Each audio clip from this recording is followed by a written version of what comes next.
Hello and welcome or welcome back to Unwinding Minds. If you found your way here today, it's likely because you're curious about gambling addiction, perhaps for yourself, or maybe for someone you care about deeply. Or maybe you're just neurodivergent and wondering why you or others might be more vulnerable to compulsive behaviors like gambling. You're not alone, and this video, is for you to learn more about your behaviors, more about gambling addiction, and what to do if you're struggling. So let's dive in and unwind our minds together.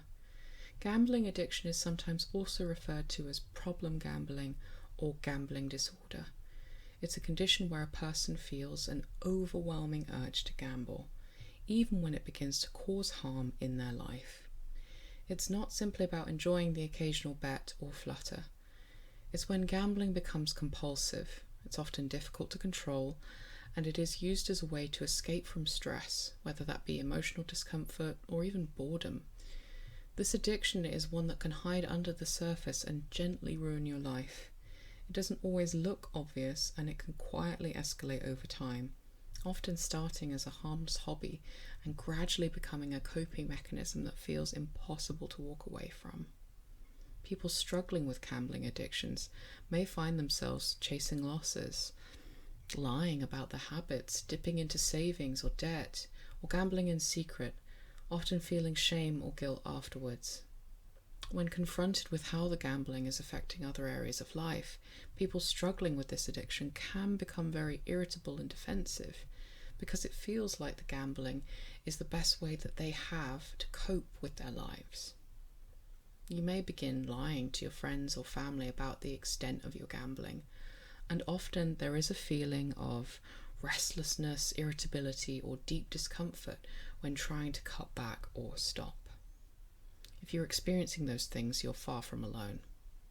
What makes gambling particularly tricky is the intermittent reward system, that unpredictable mix of wins and losses, which keeps the brain hooked in much the same way that substances can.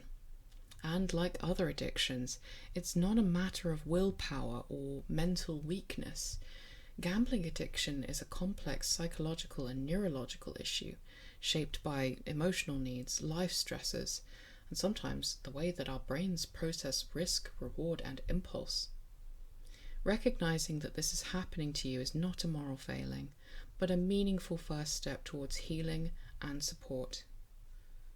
GambleAware's 2025 report on neurodivergence and the overlap with gambling addiction revealed that neurodivergent people are significantly more likely to experience gambling-related harm, even though they don't necessarily gamble more.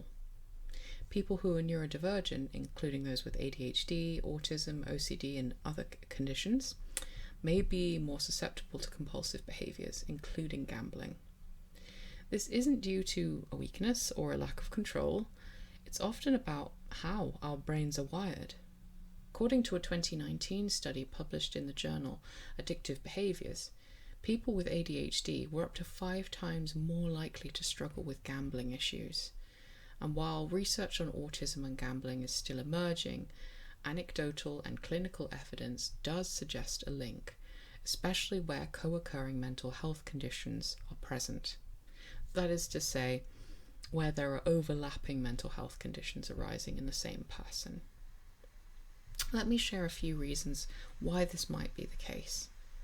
Those with ADHD might struggle with impulsivity and reward seeking, especially in fast-paced, exciting environments like casinos or online betting. Individuals with ADHD often struggle with impulsivity, emotional regulation, and reward-seeking behaviors, increasing their vulnerability to gambling. Fast-paced environments like casinos and betting apps offer immediate, high-stimulation feedbacks. Things like lights, sounds, quick wins that are highly enticing.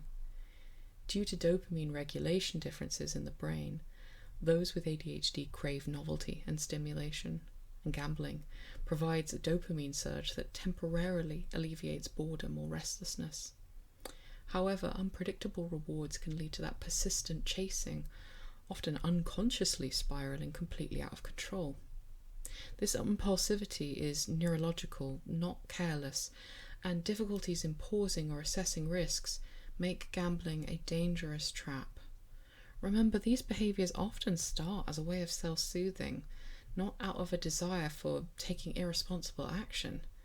With support and compassionate strategies, healthier alternatives for managing your feelings are possible. Autistic individuals may turn to gambling as a self-soothing or focusing tool, finding comfort in the routine and predictable patterns.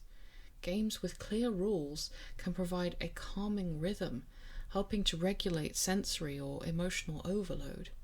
For some, gambling also alleviates anxiety, loneliness, or even offers stimulation. But over time, it can become very difficult to quit because it helps with your emotional regulation.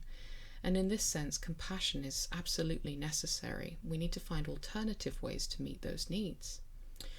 Autistic adults were found to be twice as likely to experience gambling harm compared to non-autistic people in the 2025 report I mentioned. It illustrates that neurodivergent people are much more vulnerable to aggressive stimulation and the way that it affects their brains as compared to neurotypicals. There's also a dopamine factor. Many neurodivergent brains seek stimulation, and gambling, with the unpredictable rewards I mentioned, it gives a temporary chemical high. People living with gambling addictions often describe a sense of shame, secrecy, feeling stuck in a cycle of regret, and chasing wins and starting over again. They often use gambling as a distraction from mental health struggles, trauma, or isolation, and sadly there are often deep feelings of powerlessness in the face of this addiction, particularly when the urges override logic or intention. For neurodivergent folks, these emotional experiences can be magnified because executive dysfunction can make it even harder to regulate your emotions. Imagine trying to self-regulate in a world not built for your sensory needs or thought patterns. And gambling, well, it provides a temporary sense of focus, control, or escape.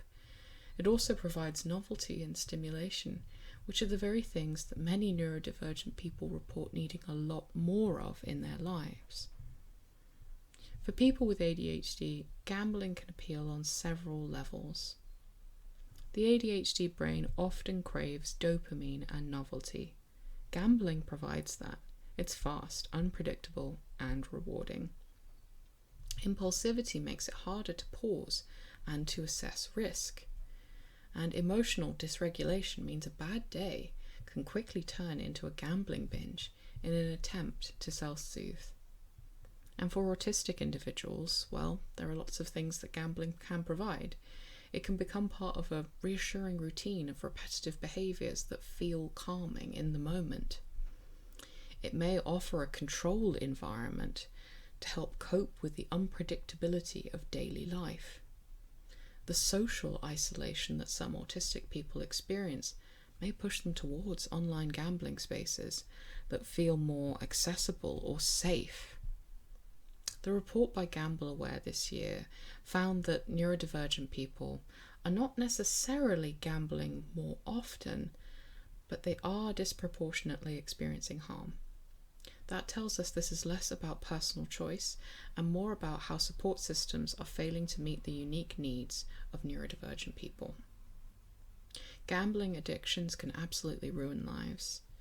If you're struggling, please understand that recovery is not about willpower alone. It's about understanding your patterns and gently building new tools. It's not realistic to expect your brain to work differently, but you can take control of how you respond to your brain's impulses and urges and your environment. You can get control back into your life. Some practical strategies include delaying the action, which is also called urge surfing, waiting 15 to 30 minutes before acting on the impulse. You can also use blocking tools. Software like Gamban or GamStop can remove access to gambling sites. Track your patterns. Keep a gentle log of when urges arise and what emotional needs they might be masking. This one is so important, guys. I am, of course, incredibly biased towards exploring feelings as a fully trained counsellor, but there is almost always an emotional need screaming to be met when we're struggling with an addiction. Give yourself the best chance of figuring out what the roots are. Write it down, even if it feels a bit weird or uncomfortable or silly. You can start to act on it if you notice a pattern. Replace the routine, substitute with a calming hobby, a walk, or connecting with someone that you feel safe around. Support is essential, and you can engage in sensory regulation. Look, I go on about this all the time. It's especially important for autistic and ADHD brains. Weighted blankets, music, fidget tools, or even structured breathing can help. Make a sensory safety plan or ask someone to help you make a safety plan. Give yourself options for how to soothe yourself that aren't gambling, and you have a chance of curbing the addiction. Create structure and routine. Many neurodivergent individuals thrive on this, and it reduces the unpredictability that often leads to gambling urges. So those are just a few ideas, but looking at recovery from addiction isn't linear. I've seen people who are really struggling to turn things around, and I've seen people who think they're on a better path for them start to struggle because something trips them up. You might slip up. You might feel frustrated, but that doesn't mean you're failing. It means you're entering a different stage of healing. My advice, not that you necessarily asked for it, is to try to speak to yourself as you would a friend, with kindness and curiosity. Focus on progress, not perfection. Learn to celebrate the small steps, a day without gambling, or even just pausing before making a decision. Self-compassion works to rewire the shame cycle, and shame is often what fuels the addiction in the first place. Support of a community around you is essential. That might be friends, it might be support groups, it may be in one-to-one sessions. Counselling can provide a non-judgmental space to explore what lies beneath the surface of the behaviour. For neurodivergent individuals especially, counselling can help in many different ways. Identifying emotional triggers unique to your brain is just one, or developing alternative coping strategies which are tailored to your needs. It can improve emotional regulation and distress tolerance. It can help you to build a sense of self-worth beyond the cycle of addiction. It can help you to work through co-occurring mental health conditions like anxiety or depression or even trauma. A good therapist understands that support must be neurodiversity affirming, not fixing your brain, but listening and adapting. I know that gambling is a tough addiction. Time and time again, I've sadly seen people feel incredibly isolated by gambling and how the behaviour has decimated their lives. If you're struggling with a gambling addiction, I want you to know that you're not alone, and you don't have to figure this out on your own. There are brilliant services available to help, which I'll pop into the description and the pinned comment below, but we'll also briefly summarise now. There's GamCare, a 24/7 support and counselling online chat that you can reach out to. There's also the National Gambling Helpline. Again, you can call them 24/7. There's Gordon Moody, which is a residential and intensive treatment service for severe gambling harm.